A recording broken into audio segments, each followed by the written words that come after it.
Okay, y'all, part three of creepy shit that happened to me when I was a kid.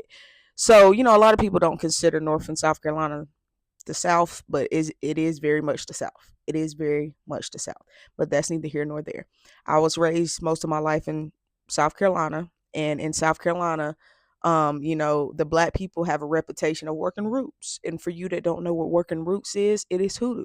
It is a form of hoodoo, or people call it hoodoo. There's different variations and different understandings from different cultures, but in the black community, yes, a lot of the elders in the community work roots. They do hoodoo.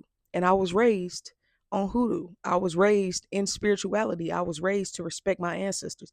I was raised to do all of this shit. So when I'm explaining these videos, don't ever get it twisted for one moment that I'm not spiritual and I don't know anything about my lineage, my ancestors, and tapping in. I don't need nobody to convert me to Jesus and turn back and do all that. If you do your history and you go through history, you would know that black people was forced into Christianity, but that's a topic for another day.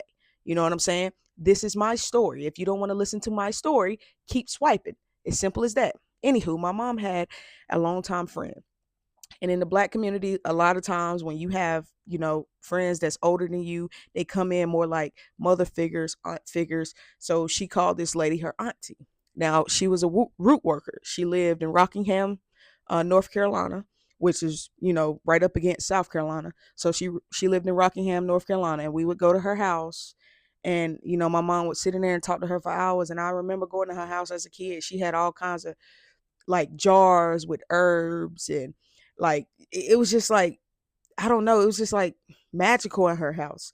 The energy was never off. The energy was never off. And she always used to sit and talk to me as a kid and tell me that one day I'll wake up and I realize that I'm here for a purpose, and my purpose is bigger than, anybody could ever imagine.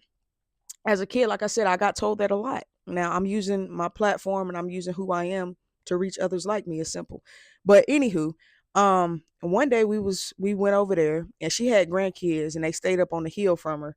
And we would go play with the grandkids and they had horses and all this shit in their yard. And I remember it was this very frail black lady sitting on her porch when we pulled up. And my mom used to just go over there, sometimes because she used to get cleansing baths. She used to go there, like, she would literally run you a bath, put all kinds of herbs in it.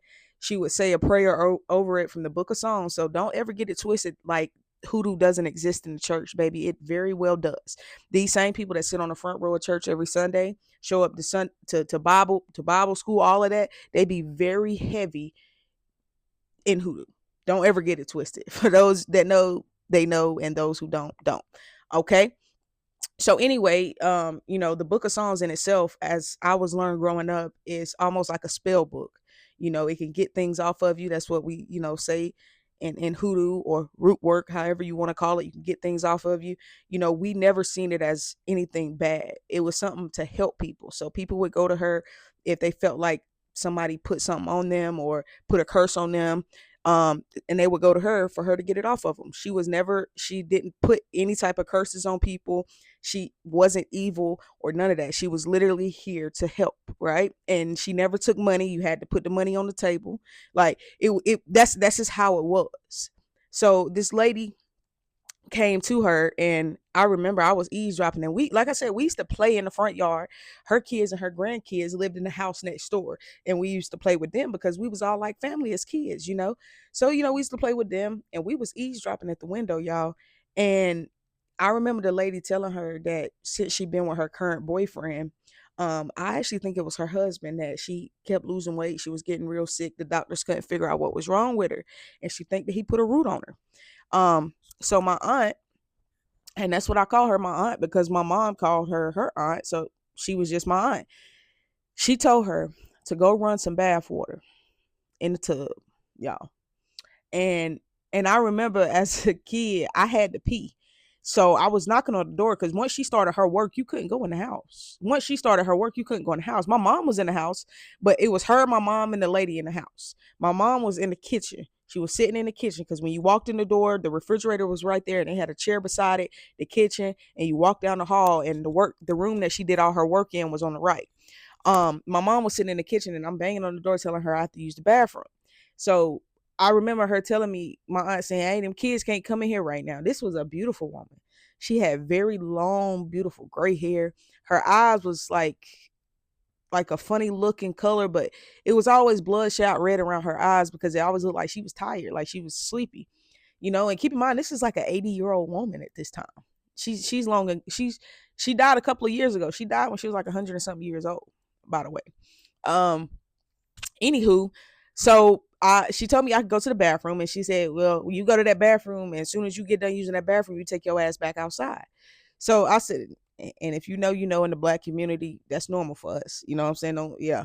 Anywho, I went in there, and I remember her. She was standing in there, and she was praying, and she was sprinkling herbs in the tub, and she took some Florida water and she put that in there.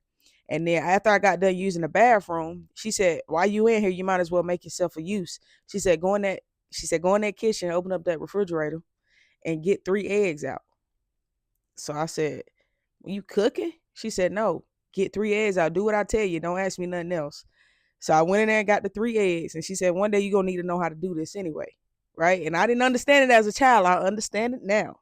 That egg work is different. You got to know what you're doing, though. You got to know what you're doing. So I went and I gave her the eggs, y'all. I don't know. After that, I left out the house. I don't know what she did to that lady, but you could hear her screaming, like curdling screaming from the outside. And I remember my grandma, well, damn, not my grandma. I remember my aunt. My aunt took the eggs outside, and she had like one of those old fire, like an old fire pit, and it was like black. And she said, "I'm gonna crack these eggs. Go over there off the corner of the house and get my machete." Um, so I went and got her machete off the corner of the house, and she cracked that egg, and a snake came out that egg. That man had put a root on that woman, and she wasn't able to do nothing in her life. She would anything she tried, she failed at it. She was sick. I remember this like it was yesterday, and at that very moment, I knew something other than what the world will tell you is real is real. Like this stuff is real, but it's only real if you give power to it. Don't let that get away from you. You know what I'm saying? But evil does exist. Evil eye does exist, and this showed me that people really will hate you. So you got to be careful who y'all dealing with. And that's why when I tell people, when you messing with people and you don't know their ancestors and you don't know the power that's in their lineage and what they possess, and you just out here fucking over people, y'all got to be careful who you fuck with, because everybody ain't to be fucked with. And if you think like my mom, she knew a lot and she did a lot. Like this work, she could do it on her own. She dead and gone now. She's deceased. I never want nobody to fuck around and find out with me. You know what I'm saying? Because once your ancestors go on, even though they're powerful in here in the physical, when they cross over into the spiritual world, they're more powerful than ever. Ever. Be careful who you come across, and be careful who you trying to fuck over.